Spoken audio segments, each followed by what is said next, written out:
Previously on my van build series, you saw me remove some rust from an old church van, put an insulated floor in, and make this space livable.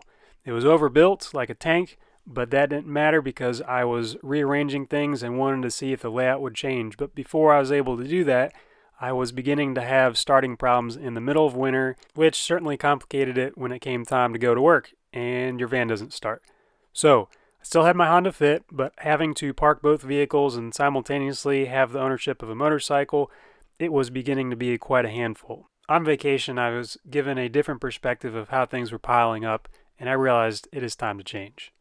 I quickly set my sights on something cool, rugged, dependable, reliable, all these things which my previous van weren't quite there. I started searching for it, and I rode my motorcycle in the middle of winter out to New Jersey, only to find the guy was lying and was completely rusted out.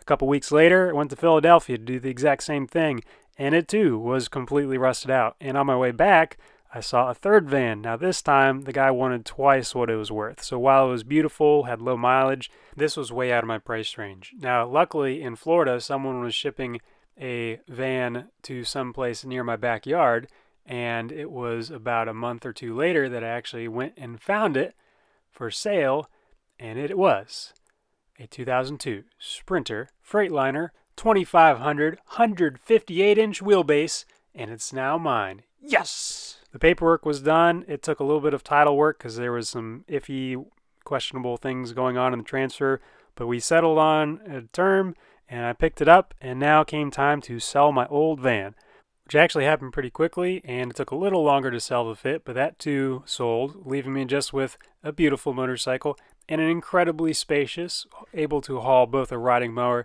and motorcycle in one trip, Sprinter van.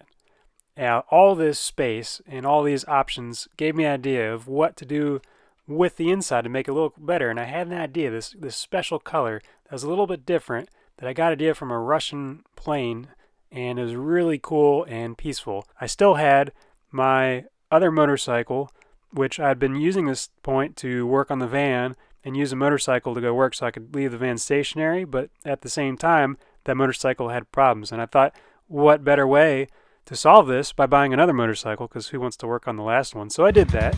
With my new job, I still had some other things going on, which took a lot of my energy.